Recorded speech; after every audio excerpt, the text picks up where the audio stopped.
Hello there guys, it's me Unstable Voltage. Welcome back to part 4 of learning Europa Universalis V. That's a really difficult sentence to say. Technically this is really only part 2 since the restart, but here we are. We haven't even unpaused the game yet.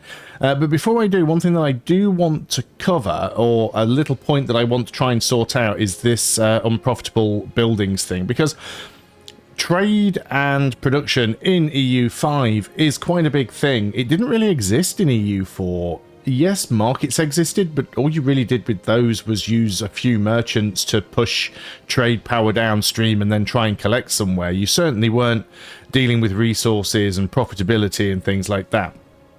So I could do a whole hour-long video just on markets and trade. I don't want to, so I'm going to try and avoid doing that. So let me see if I've got this right, because I did have somebody ask about it, and I've looked into it, and I think I've got a good understanding of how it works now. So very briefly, let me talk about markets. So at the start of the game, there are multiple markets that exist around the world. Now these can change over time because it is possible to destroy markets and create new markets. And each market also has its own capital. So we've got the Burgos market up here, and the capital is Burgos. We've got the Sevilla market down here. The capital is Sevilla. Now, every single location on the map will belong to a market. The market they belong to is usually whichever one is the closest geographically, or the one with the closest geographical market center, market capital. That is obviously going to be affected by things such as forgotten the word they use now, proximity, because some places are easier to reach than others. It might be closer, but it might be the other side of mountains, so technically it's further away. There are a few other things that can dictate which market a location belongs to, such as that particular market's market appeal, which is a modifier, and also the language that market speaks. So a location is more likely to join a market that speaks the same language than one that doesn't, even if that one is slightly further away. It's also quite possible for a location to change between markets during the course of the game. Now, if you are playing a very small nation that has only 1 or 2 locations, you're probably only going to be part of one market. If you're playing a big nation like Castile here, you could have territory that spans multiple markets. It's also quite possible that one or more of the markets you're a part of may only exist in your nation and nobody else might have access to that market. So you also have supply and demand in these markets, and it varies from market to market. If you have a particular good or resource where you have lots of supply but not a lot of demand, its price will drop over time. And the opposite to that, if you have a product or a good that has a high demand but very little supply, the price will go up. So let's have a look at what we are seeing here. We've got these unprofitable buildings. So let's look at the ones at the top first, because there are a few. There's quite a few different ones. But the ones that we're seeing at the top of the list here are weaponsmiths and potters' guilds. Now, I think this moved on me slightly, because when I looked at this the other day, it looked like it was all potters' guilds that were at the top. Because even in Burgos, so it swapped markets that way. When I looked at this yesterday, Burgos market was at the top. So I'm looking at the Burgos market, and the reason for that is it's the northerly one. It's closest to our actual capital city. And it's saying that we've got all of these potters' guilds that are unprofitable. So a potter's guild creates pottery, right? It's easy enough. We can just go and click on that and we can see the potter's guild here. Now what we can see is that we are producing pottery, but we are losing 0.28 ducats. And what that basically means is the price that we sell pottery for is less than it costs us to get the materials needed to make the pottery. Now, whenever you get a raw resource, that could be from your resource gathering operations, or whenever you produce a product in a building, they go to the local market. If you are using any of those resources and goods, they get pulled back out of the local market. If there's any surplus, then anyone who has access to that market can buy the surplus. And if there's a shortfall, you can buy the required goods to fill that shortfall from the market if they are available. Now, another little concept that is very important is when it comes to markets, there's a certain pecking order of who can buy first. Now, it's normally going to be based on who has the most control of that market. Now, this can be different, can be changed by laws, but basically the way that pecking order works is if there's only a certain amount of a specific goods stockpiled in the market and somebody else gets to go first and buys it all, and then you need some, well, you might just be out of luck because somebody's already bought it. And they're always going to get to go first unless you get more market control. So you can't always guarantee that you'll be able to buy the goods that you need.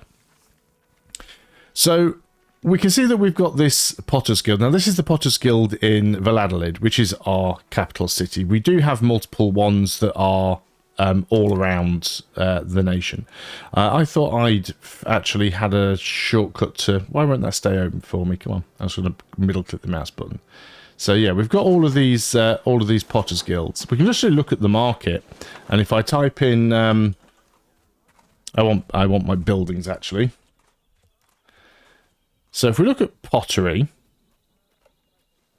Okay, let's look at this a different way. I think I've got a better way of explaining this. So we are producing pottery, but the pottery that we are producing is at a loss. So the question then comes down to, well, okay, do we actually need pottery? And what you can look at on the Potter's Guild, let me go to buildings, actually. It's far easier to see here. So we go into buildings, we'll type in Potter's Guild. Now we can see the Potter's Guild. Now we're currently looking at the Burgos market here, but we do have them in multiple places. So when we look at the Potter's Guild, if we go and have a look at the actual pottery, that is the thing we produce, and you'll see we've got this little barrel that says goods demands. Now if we mouse over this, this actually shows us all of the following building types that use pottery as an input. So the brewery needs it, the Distillers Guild needs it, and the Saltpeter Guild needs it. There are some other things that need it. They've got little crosses next to them, and I think those are the ones that we don't actually have. But some of them do require it. So we can't just say, well, okay, let's stop making pottery. If we didn't need pottery, we totally could do that. And what we could do is we could do it on a per market level. So we go into buildings, we've got the Burgos market selected here, and what we could do is we could go and click this button here that says building is open. And if we click that, it will close the building. So it's not the same as destroying it. We could destroy the building, but that's a little bit of a waste because then you've got to build another one if you decide you want to start making pottery again. So we could go ahead and just stop making pottery if we don't need it. So this button here on the markets tab will close all of the ones that are in this particular market. We can remove the market filter. So now we can see all markets. And if we click this, it will close them in all markets. Or we can just go into a specific location and we can find the building here. And again, if you're struggling to find anything, you can just search for it. But it's one of the Burgers buildings. There is a button to get to it here somewhere. Where's the search thing gone? I can't find it myself now. But it is here. There's the Potter's Guild. So we can click on that in here and you can just go ahead and click the button there and turn off the one in a single location. But we want to keep producing pottery. So what are our options? Well, the reason that we're making a loss on pottery is probably because the goods that we need to make the pottery are more expensive than we're able to sell the pottery for. So the goods required to make pottery are clay, lumber, and tools. So I know we do have some clay RGOs within Castile, so we're probably producing clay, but clay, lumber, and tools. So let's go and have a quick look at those items and see if we actually have any coming in. So we'll go ahead and look at the markets. We'll look at the Burgos market because this is the one where we're having this initial issue. And we'll start looking for those items. So we'll look for clay. So clay, we are producing 11.36 and we are consuming 12.33. So we do have a shortfall on clay, which means we are having to buy some of that in. So we're buying in clay. let's have a quick look at lumber. So again, the same with lumber, there's a shortfall. We are producing 29.86 and we require 32.06. So again, there's a shortfall. We're having to buy in the lumber. And then let's have another look at tools. Now, tools, this is the big loss. We are producing 7.26, but we require 14.60. So far with our tools, we are actually only producing half of what we need. So there's a couple of different ways that you can try and fix pricing. One is to lower the cost of we could try and increase the value of pottery by limiting the supply, which is going to happen naturally anyway. But the point is, as we've already discussed, we do actually need the pottery, so we can't really limit the supply. So the other way we can try and mess with the pricing is to reduce the cost of this stuff that we need. So we could try and reduce the cost of tools by increasing the supply of tools. That and reduce that cost. And also means if we have more that we make ourselves, we'll have fewer tools that we need to buy in from the market, which will make it cheaper for us. Now, just going back to a specific building a moment, let's just quickly go back to the Potter's Guild, because there's another button here that I didn't talk about, and this button appears in all the same places. So you can do it per building. If you click on a location, you can do it per market, or you can do it for your whole nation, which is basically to subsidize the building. So by clicking that, you'll basically put some money into the building, and that will help it to increase its production and keep everything online. So just going back to our unprofitable buildings, we've got some weaponsmiths as well that are probably going to be much the same. They require lumber and they require stone. So there's a lot of buildings that aren't profitable. But let's try and deal with the Potters Guilds first, because we've got like 5, 6, 7, like most of the ones in the Burgos market are Potters Guilds.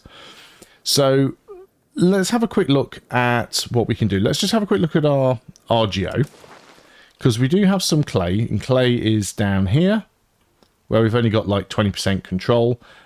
We do have some clay up here, which again, I think we've only got 20% control. So we don't have an awful lot coming in from these.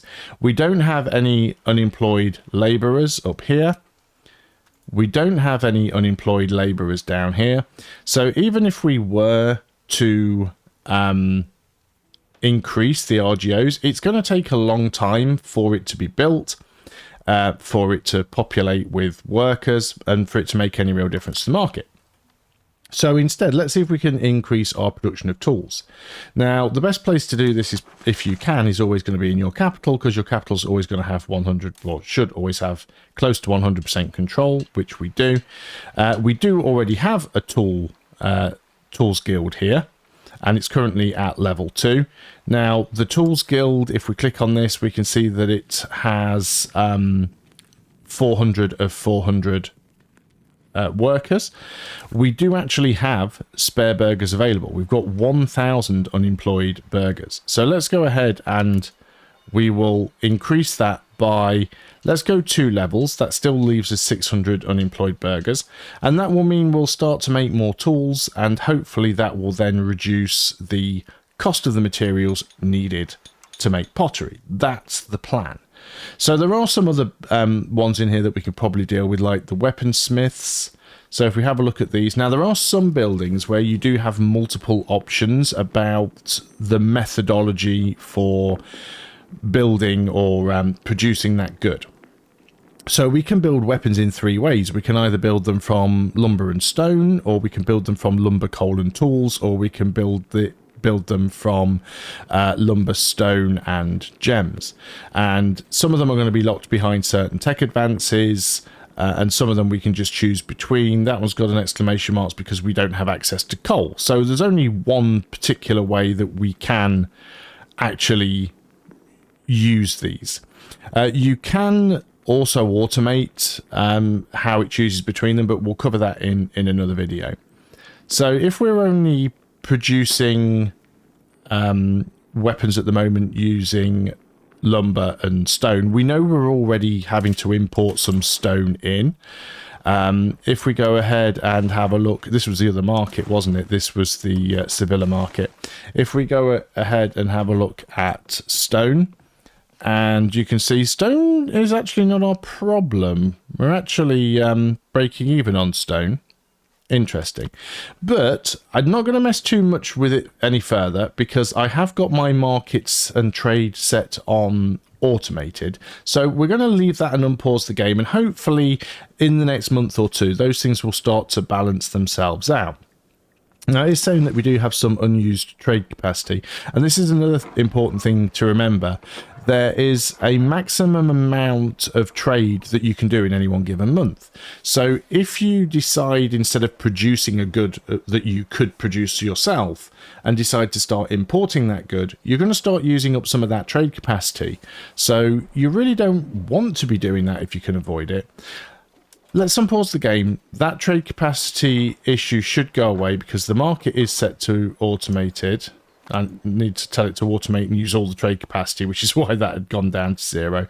There is a slider there. So you can automate the market, but say only use X amount of the trade capacity. So we're back on the normal map mode. Rivalry has been declared from Portugal. Okay, very interesting. Tlemcen, Aragon has declared us as their rival. Well, how nice of them. Let's go and have a quick look at our politics here, which is in the... No, I was right the first time. It's the flag. Right. At least I thought it was the flag. Why am I now missing something? Oh, no, it's policy, diplomacy. There we go. So... let's have a quick look. We are improving opinion with Granada. We want to keep that going. We have rivaled Morocco and Tlemcen and Tunis, but we've actually been rivaled by both Portugal and Aragon, which is very, very interesting. We do still have an alliance with Navarre, which is good. Would be nice to see if we could get an alliance with somebody else. So, who could we get an alliance with? Offer alliance. There are 6 people, or 6 nations that would accept an alliance, including the Papal States, weirdly enough. How big are the Papal States? Not huge, and they are very far away. I mean, they do have a few little bits and pieces over here, but... nothing great. But it might be worth it. Let's see if we can get an alliance with the Papal States. We are a Catholic country after all. So let's go back to unpausing. So we've now got a few rivals that we didn't necessarily want. Our ships are still repairing slowly because of low naval supplies. I believe that I actually reduced... spending on... no, my naval maintenance is still fully funded. Okay, that's fine. Time is still ticking away. So we can see that some of the estates are actually constructing things as well. So the estates can build roads and buildings. And again, you can change these things by law. It might be worth actually having a look and see if we can... grant any new privileges to the estates. See, our alliance is now broken with Navarre. So that lasted a long time, didn't it? Now we've got even fewer alliances. So you could revoke some of these things. Satisfaction is actually trending up across all of the estates, so that's not too bad. Now there are some of these things that you can grant, but I'm not going to bother granting any of those right now. I need to look a little bit deeper into those. We've got a few more notifications that have just appeared here. We've got some buildings with missing inputs, like sand, books, fine cloth, and ivory, which is stuff that we're going to need to import in. Now, we are still showing that the Sevilla market needs clay, copper, and fine cloth. Let's have a look at our RGOs again. So we could go ahead and build the... well, we've already got a clay pit here, but let's go ahead and build another one. We don't have the population for it, but there are 13,000 peasants here. They only get promoted at 7 per month, so it's going to take ages, but we need to start working towards it as quick as we can. We also would like to try and increase a few things that we are going to need. So let's look around our capital. So particularly we want to increase lumber. So let's get some more lumber. And we want to increase stone, because we're going to need that for production as well. And we don't have a lot of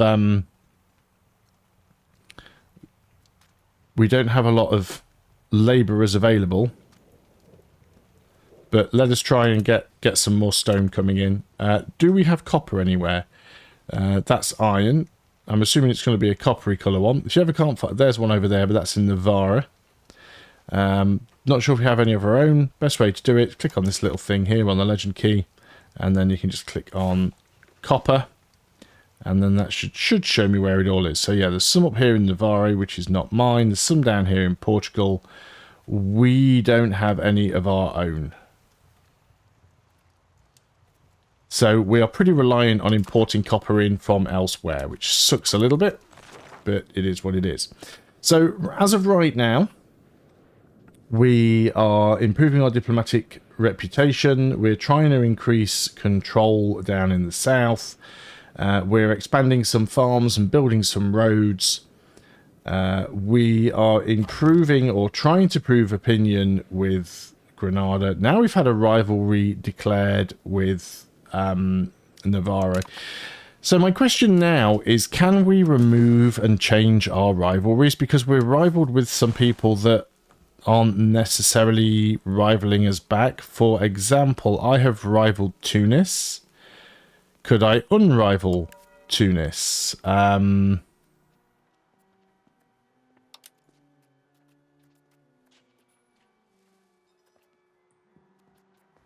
there.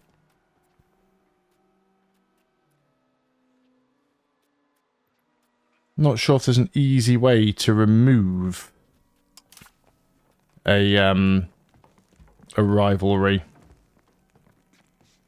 So I've declared you as my rival. Can I remove that? Doesn't look like I can. So can I rival Navarre? Can I rival Portugal? So we're going to actions, hostile actions. Oh no, I have to do it directly on that panel, don't I? I remember. So click on this. So I could rival some of these. Can I unrival Tunis? Remove rival. So I can remove rival, but it'll cost me 25 stability. I don't want to do that. I can only have 3 rivals. So that's unfortunate. I really thought that I might be able to make friends with them. Well, I guess if we do a third restart, then we'll know to fix that issue, right? So what other issues have we got here? We've got populations with needs. Kind of hoping they were going to get sorted out a little bit. Let's pause things up, especially because the 100 Years' War has just started between France and England. So we've run the game for a couple of months now. We still have lots of missing goods. And this is just in the Burgos market. So all of these ones that are red, we don't have. Like, there's a shortage of fruit, there's a shortage of grains, there's a shortage of game. We are working on the fruit. Let's go ahead and also work on those grain RGOs. Let's go ahead and work on the wild game RGOs as well. The ones that are further away do become a little bit more of a problem, because when you've got less than, you know, the lower the control of a location, the worse the output is going to be. So we know we've got that truce with Navarre. I think if they don't want to stay friendly with us, what we might want to do here is go and start building up a spy network against them. So let's go ahead and start building a spy network there. And that is going to cost us a little bit of our sort of diplomatic power. Now, bear in mind, I think to save money, I've actually reduced my diplomatic spending down. We're making an income. It's not a big income, but we're making an income. So we could increase our diplomatic spending a little and get that number to go up a little bit more. I don't have that automated, do I? No. So let's just keep ticking this up a little bit. Just to try and get that number to go up a little bit quicker. Our legitimacy is good. Our population is going up. Our stability is going up. We've got positive money, positive manpower, no war exhaustion. Everything generally is good. All of the estates are currently happy and improving, which means we could actually consider taxing them a little bit more. Let's go ahead and put them onto automate tax, which will basically try and squeeze as much out of them as possible while maintaining the status quo. So that'll get us a little bit more money there. So sometimes you just have to face facts that you can't always get all of the materials that you need. And certainly the situation that we've got right now, because we either just can't afford it or we don't have access to them. Children can have better education, and our heir can have better education. Let's go ahead and do that then. So this is our heir, who is an 866. We might want to go in on this one and go for an administrative education, particularly because we have such a large nation that we're going to have to deal with. I think that actually worked both prompts because technically he was a child and the heir. How many children do we have? He's got a lot, hasn't he? 6 children. Wow. And the oldest is only 5 years old. Town and gown. Students from the University of Alcalá de Henares are under the protection of the clergy, basically, and as such are afforded different rights to the local townsfolk. The two communities living in close proximity often cause distrust, but recently the distrust has escalated to violent riots. So we can side with the university, and the clergy gain satisfaction and the burghers lose it, or we can go the other way around. Well, the clergy don't pay me any taxes, so yeah, let's keep the burghers happy. I mean, the burghers, if we actually look at our nation by clicking here, the burghers have less power than the clergy, but they do pay us more in taxes. What was that pop-up I just got there? RGO missing employees. Yep, so we've just finished construction on the fruit farms. It's going to take 40 months for that to fill up. And there we go. Now we're starting to get the wheat. We've got the silver as well. So it will take a little bit of time for those RGOs to sort themselves out. The estates are also building a tailor's guild as well as some more roads. How are things going with Granada? I really need to keep my eye on Granada because I really want these guys to get into some sort of relationship with us so that eventually we can integrate them. We would at some point offer an alliance, but yeah, they have a really, really negative opinion of us. I mean, we could just go in and grab the entire place, but given how far away it is from our capital and how low our control is down here in the south, I think if we did that, it would be very costly for us, and we'd then just have a bunch of provinces with no control. We want them to be a subject that actually like us, and by doing that, then we'll actually be able to have someone down here with high control. That's the point of it. So this is our... Is this the heir? No, this is one of the other sons. He's gained the rowdy trait. So his military ability increased during education. Okay, that's fine. Fair enough. So some of these roads are about to be completed. Still making some decent money. Yeah, we're recovering the diplomats here. Our stability is low and improving, but improving very slowly. Resource gathering operations. Yeah, so you can see that these RGOs are starting to find employees. That lumber one was pretty quick. It found 1,000 employees from somewhere. We still have insufficient minting because we don't have easy access to gold and silver. You'll notice now, if we look at the unprofitable buildings, though, that the Potters Guilds have now gone from the top, and what we're left with are tanneries. in both markets, actually. So if we have a look at the tannery, and we can see that the tannery needs livestock, sand, and tools. Well, we already know that we have buildings missing sand, or at least we did have buildings missing sand, which is probably what the cause of that is. But also tools. You know, we know that we are short on tools.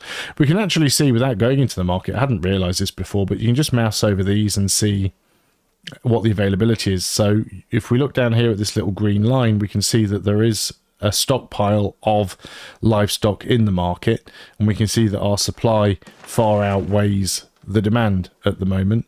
If we then go ahead and look at sand, there's very little sand in the market. We are still, looks like we're producing slightly more than is required.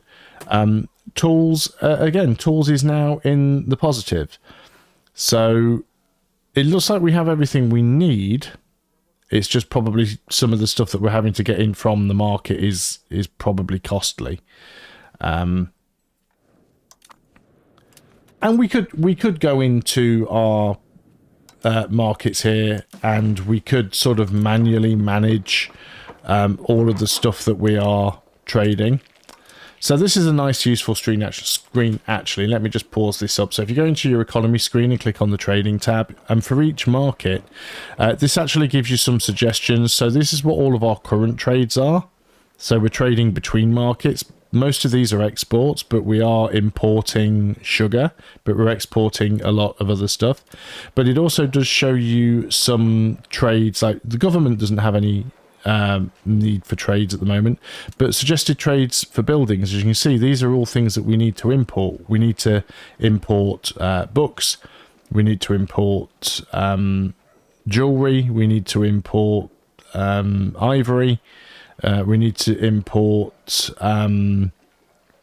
fiber crops. So there's quite a lot of stuff there. There's a huge list of stuff that we need to import for population needs. But the problem is we're at our monthly trade capacity. That's the big problem on this one. We could reduce some of this automation down. Now we've got free trade capacity. And then we could go in and... yeah, well, let's look at the building needs one. So, books. We can't get books because there just aren't any in the market. We could go ahead and get jewelry. Let's put this up a little bit more. We'll allow the AI to do most of it for us there. But we will bring in a little bit of jewelry. And we'll bring in... let's bring in... that's gold, right? Yeah, let's bring in some gold because we need that for minting. We'll bring in some ivory. I think I actually clicked twice on jewels there because I clicked the ivory once and it moved. Let's go ahead and get some of these crops, because we do have a need for those. What else do we need for population needs? This is sugar. So you can always, sometimes you can get it cheaper if you get it from somewhere else, but we can get some sugar in. We can get some gems.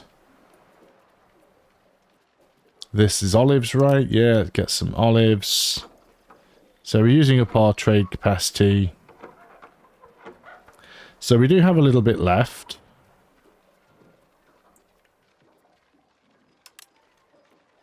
Get some, is that liquor? Yeah. So we could import wild game, but I don't think we need to. There's some more gold we can get there. Some more liquor. Everybody likes liquor. So we could import some pottery. The thing is, if we start importing pottery, we'll drive the price of pottery up, and that's something that we've been trying to avoid. Also get some more gold. Get some more sugar. Got some suggested food imports here. We know we're short on fruit. We can't get any more of that. We know we need some... is that sturdy grains or is that wheat? That's sturdy grains. We know we need sturdy grains. So we can bring some more of that in.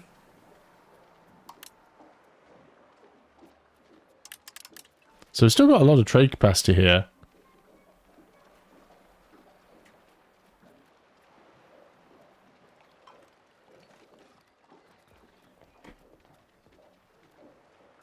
Oh, I'm clicking the wrong thing, aren't I? That's the surplus. I'm clicking the wrong things. That's why I'm sending stuff to surplus. Silly me. Okay. That's confusing the buttons. But we still need to do these. So books, there aren't any books available. We can get some jewellery coming in. We want to get some gold. We definitely want to get some...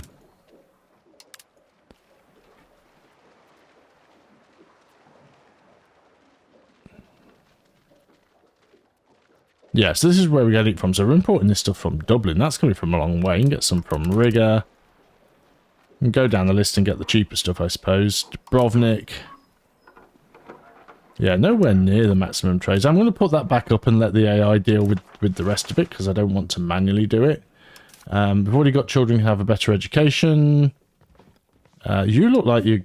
Well, you're the one that's got that military trait. So let's go towards the military tradition for you. So we'll still have some missing resources on this one. I didn't even see fine cloths in there. Construction missing input. See, now we're missing masonry.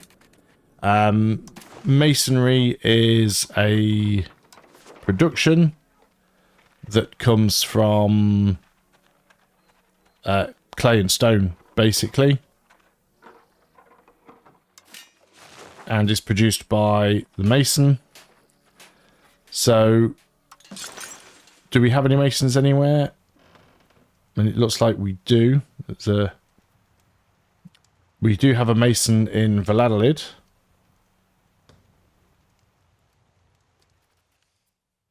Now, what are these saying? There are no labourers employed. So, we do have a couple that just don't have any masons employed. Let's go and increase the one in Valladolid. And that might help things out. But I am going to end the video here because I don't want it to go on for too long. So, yeah, there's still a few bits about the markets and the trading side of things that I'm trying to get my head around. But I think I've got the general gist of it. And hopefully it's given you a little bit more insight into how it works. It is a lot of micromanagement. And again, I feel that what I probably shouldn't have done, because we have skipped through almost a year, nothing much has happened in. This is a game that's designed to be played really slowly, because you could literally spend so much time fine-tuning and micromanaging all of those resources to try and make sure you've got all of the production that you need, especially in a big market like this. Although what I haven't tried doing yet is playing a tiny nation. Imagine playing a nation where you only have like 1 or 2 locations and you only produce 2 or 3 raw goods of your own, and everything else has to be imported in. That's certainly going to be an interesting one. But we'll crack on. We are slowly working our way through the dynamics of this game and how it all comes together. So thanks a lot for watching. I hope you have enjoyed this video and found it useful. Please do leave a like, comment, all that good stuff. If you're new to the channel, do consider subscribing, because there's only about 10% of the people that watch my videos are actually subscribed. And also a very big thank you to my supporters, whose names you will see in the end slate. I really appreciate the little bit of financial support that you guys give. So thanks very much for that. Anyway, I will see you guys on the next video, and until then, goodbye for now.